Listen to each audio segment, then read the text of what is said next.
Hi, I'm attorney Andrew Thomas. Welcome to the Deposition. Today I'm joined with Blake Allen, an attorney here at our firm at ATTLaw. Hey everybody, my name's Blake, as Andrew just said. I'm one of the court attorneys here at Andrew T. Thomas. So, Blake, go into your background a little bit. So you have an interesting background. You're in politics a little bit, from Oklahoma. Yeah, so I'm originally from Oklahoma, born and raised in Texas, born in Texas, raised in Oklahoma. Worked in politics for U.S. Representative Kendra Horn out of Oklahoma, and after working for her for a couple of years, went to law school, and now I practice here in Texas.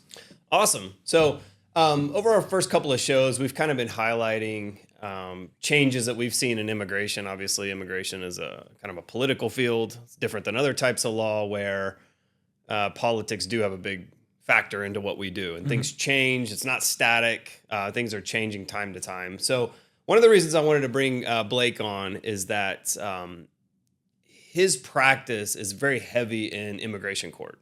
So you're in the hearings, you're there, you're seeing the judges, you're seeing the the prosecutors from Department of Homeland Security. You're interacting with them both email and in person and those kind of things. So let's start with what changes have you seen that are most noticeable over the last month and a half? I think the biggest change isn't necessarily the law itself, but it's how the government attorneys and judges have shifted in how they interact with respondents and interact with counsel. Before Trump came into office, there was more room for them to come to agreements, to work with opposing counsel on making sure that, filings are running well, courts running well, and we come to agreements before hearings. That ability of them more or less at this point is gone. Yeah, and that's tough. So in all other fields, like I've talked about before, I was in commercial litigation before. A great deal of what we do is coming to agreements with the other side. I mean, in reality, the practice of law, very few cases actually make it to trial. Despite what you see on TV, very few actually make it to trial. You ultimately come to some kind of a resolution that both sides can live with. That ability has been hampered quite a bit over the last month and a half. And we were kind of ready for this from Trump's first 4 years, but we're seeing it again. And it might even be harder now. Absolutely. And I'm sure many of you know that there were, policies in place under Biden, such as dismissing cases and stuff like that.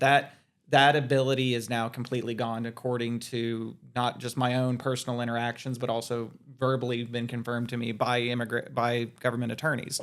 Their abilities to do anything is just completely restricted at this point.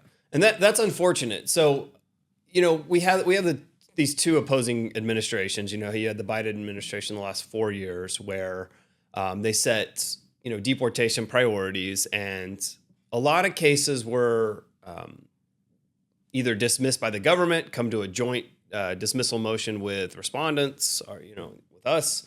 And we were able to get our clients out of court, sometimes just based on factors like when you got here. No criminal background. You didn't necessarily even have to prove pathway to residency or anything like that. So that's kind of on the one extreme end. We have the other end now where they won't even agree to dismiss cases, even if you can show pathway to residency. Absolutely. Which is, those are two very extreme points. We would hope to live somewhere in the middle, right? Yeah, and so unfortunately now with the government not being able to agree to really anything, you kind of have to throw yourself more or less on the mercy and decision-making power of the judge in charge. So suddenly it's one factor that matters because, you don't have a partner across the table that you can work with anymore. And so it's interesting when you're talking about the judge a little bit there. The way immigration court is, and I think we should go into this a little bit, is you have, an immigration judge obviously appointed by the Department of Justice. You have the prosecution, which is working from the Department of Homeland Security, Immigration and Customs Enforcement there. Ultimately, who's deciding these cases, obviously, is the judge. However, we have had some interesting stories come out. I'm going to go into this a little bit about particularly one case with a prosecutor that we've heard about. And audience may have heard about this too. Let's go into that because it's right here in Dallas. So not to name names, obviously, you all can look it up if this is something that you're really interested in. But in Dallas, there was a news article that came out a few weeks ago about a government prosecutor here in the immigration court in Dallas who operated a white supremacist Twitter account. So clearly at this point, that does bring into question, the actions that he took in court, as it well should. But I do want to also tell anybody listening that he's no longer practicing in court. He's been taken off of the calendar given out by the government. So for the time being, he's not impacting any cases. And, I have seen some things out there that people were upset. I've even seen this on social media that, somebody with those types of views, especially expressing them publicly, shouldn't be deciding cases. Let's be clear. He was not a judge. No. Prosecution is the other side of the table. They don't decide anything. They present the arguments from the government's perspective, particularly from DHS's perspective. We're on the other side. Over that is supposed to be a neutral arbiter, supposed to be a judge. So let's just be clear on that. Yeah, no, absolutely. His impact on the cases isn't the fact that he gets to decide whether or not you win or lose. His impact on the case is how he goes about and conducts himself in hearings. It's not that he's going to stop somebody from winning their case. At the end of the day, that's the judge's decision. Right. And it's based on the merits of respondent's case and particularly what they're seeking. I mean, immigration court can be complicated. Not everybody's case is the same. No. I mean, we know that. They're all very different. It's a serious proceeding. Obviously, we're talking about federal court here. But we just wanted to be clear about the distinctions between prosecution and judges. Sometimes that can feel a little blurred in immigration court, but there is a distinction. Yeah, and ultimately, your case is your case. He can't impact the outlines, the facts of your life. Right. So let's move into a little bit what we see outside of court. So, obviously there's been some updates since our last episode we put out here. USCIS, and when we say that, this is particularly the branch of the federal government that's handling petitions and applications for people seeking residency and visas and things like this. They've put out some interesting and unfortunate, from our perspective and our client's perspective, new guidelines that we are now looking at and going into and getting a lot of questions on. Yeah, Can you highlight some of those? Yeah, so the biggest one that we've really been seeing come up, a couple of weeks ago, USCIS announced that they would be doing a new alien registration system. So essentially what this is if you are here, if you're undocumented, if you're here illegally, you have to register with USCIS. And it doesn't impact everybody. If you've already interacted with USCIS and have an A number, which is a 9-digit number showing that you have some sort of process ongoing in the United States, this doesn't apply to you because you already essentially registered with the government. But if you haven't, then you do now, or you will soon have an obligation to do so. Yeah, I mean, this could impact a lot of things. So I know that we've been hearing some trepidation from potential clients, just people we're talking to in the community being concerned. When you couple that with the, increased priority on deportations and things like that, people are starting to get concerned. But if you choose not to do it, you could risk being denied on applications, your packages being denied, sent in. So it's definitely a new field here, a new situation we're entering. And, our recommendations as attorneys is to follow the law. Absolutely. So, end of the day, there is a legal requirement to register. And as far as our own personal clients, we want to make sure that, your applications are approved. And this could be a way that USCIS could deny your claims if you do not register. That's absolutely right. That's absolutely true. And what we've also seen from USCIS is updated forms, which is not, that part's not unusual. Yeah. They do update forms from time to time. A certain form, say an I-130, you'll use a certain form for a year, 2 years, and they want to update something on it. Then they provide you that in advance. When it's going to go into place, and then after a certain date, you need to start using the updated form or filing fees. Those things happen. However, the most recent updates have 0 grace period. No grace period. And what that means is essentially some forms that were filed prior to knowledge of these new changes are going to be possibly invalidated. Yep. Right now, we don't know what that invalidation looks like.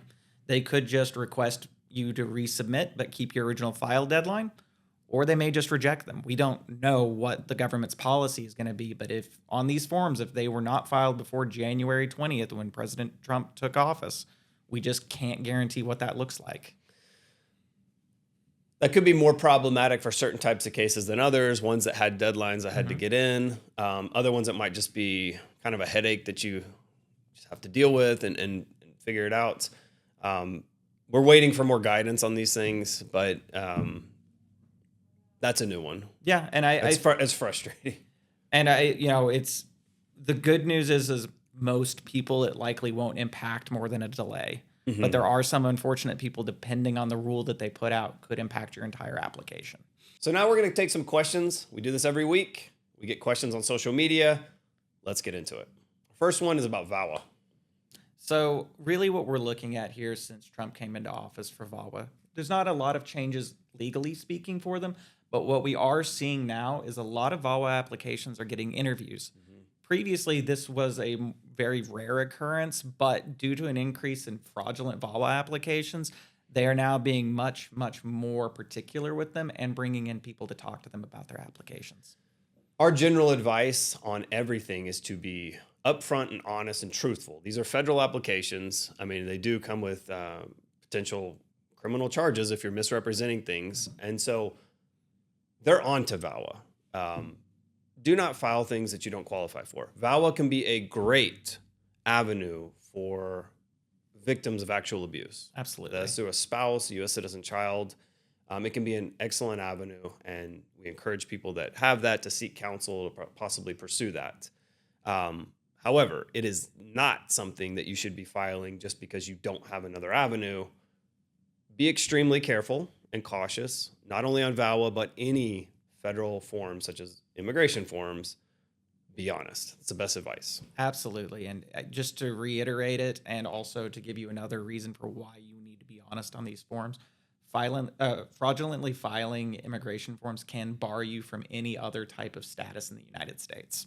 Our next question comes about residency, and particularly getting that for a spouse.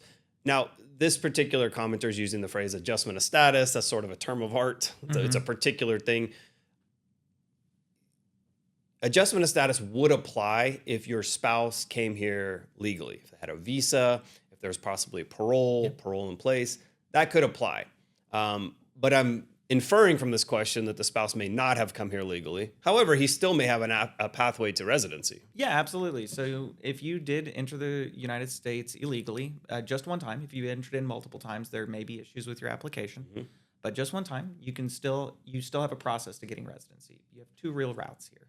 You can file a family petition, try to get a waiver, and then do consular processing in your home country. Or if you want to, you can still do an I-130 and return to your home country, wait out your bar, and then have an interview at the U.S. Embassy. Absolutely. And that the waiver that he was talking about before, some people call it a pardon. We've heard pardon.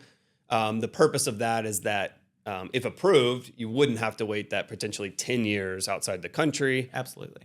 But the other avenue, if you're not doing the waiver, is obviously to wait that time outside the country. A lot of people don't want to do that, but those are the routes if not eligible for the adjustment of status. Exactly. So a good thing to think about when you're talking about work permits is when you're applying for them, you obviously have to use a code depending on what process you have. That's going to change kind of how long they take to get approved. Some are quicker than others. Yeah, absolutely. Especially if it's your first work permit, those usually come a lot faster than if you're trying to renew it. And the example from the question here is I applied for one of my clients.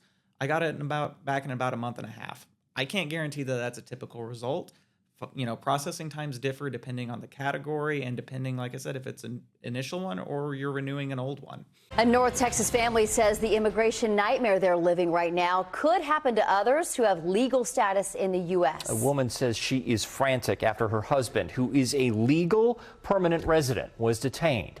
He could now be facing deportation after being picked up by Immigrations and Customs Enforcement. NBC5's Maria Guerrero explains. Mary says it started with a call from her husband who was driving to work in Louisville on Thursday. My husband was panicked and said that he got pulled over by ICE. And I said, "What do you mean?" "Well, I'm serious. ICE is right behind me." And I said, "Well, you're permanent resident. You're good on everything. just talk to them. Despite Jesus Ramos having permanent legal residency in the U.S. for over a decade, Mary says she heard the devastating encounter. And he actually took the phone for a minute and said, we're taking your husband in due to his record. The husband and father of a terminally ill daughter is now in ICE custody, potentially facing deportation, according to Mary, over past run-ins with the law, including a 2022 case he's on probation for, over a disturbance at home and alleged drug possession. So this goes to something that I've kind of been talking about a lot when we're talking about legal permanent residence. I know they mentioned that several times in this. Having a green card, being a legal permanent resident, it's not a get out of jail free card when it comes to immigration. You are still in the immigration system. You are still subject to all the immigration laws of this country. You can and will be in a lot of times detained and referred to an immigration court if you are found guilty or even charged with crime, with committing a crime. Absolutely. And that doesn't mean that you don't have a recourse, that you can't file things to try to keep your permanent residency. But the immigration laws in this country are clear. There are certain crimes that will lead to the rescission of your permanent residency. And a big one is possession of controlled substance. They mentioned in this one that a baggie was found that tested positive for cocaine. Well, that is something that's almost certainly going to get you into immigration court and detention. Yeah, there is zero carve-outs for simple possession for cocaine. That's it. If you possess cocaine, you are going to find yourself in immigration court. Now, having said all that, we have a lot of, quite a few at this firm, legal permanent residents who have found themselves in immigration court. We are defending them vigorously, and a lot of them do have great defenses. In this case, I did hear about a terminally ill daughter. Absolutely. So he probably has some very valid defenses here, but it's going to be a long process, and the government, especially now, is not going to give up. Absolutely not. And I mean, that's just one of the things. I mean, as an attorney, once again, follow the law. If he hadn't, I'm not here to speak about whether or not he'll be convicted, but if this were true, at the end of the day, if he didn't possess the controlled substance, he wouldn't have found himself in immigration court. Right. I think one of the big things that we can say here is that they are not, at least now, randomly picking up people with a green card. Absolutely. You got a green card. You're following the laws like every law-abiding citizen, any other law-abiding citizen. You're not just randomly being put into immigration court. These are people they're looking for because it popped up usually on a criminal docket. Absolutely. So, you are your own best defense at this. Absolutely. All right. Thanks everybody for joining us here on the Deposition. Thanks to Blake Allen. Absolutely. Thank you for having me. Always enjoy being on these types of things. It was fun, guys. So subscribe here if you want to see more. We'll be back at it soon. See ya.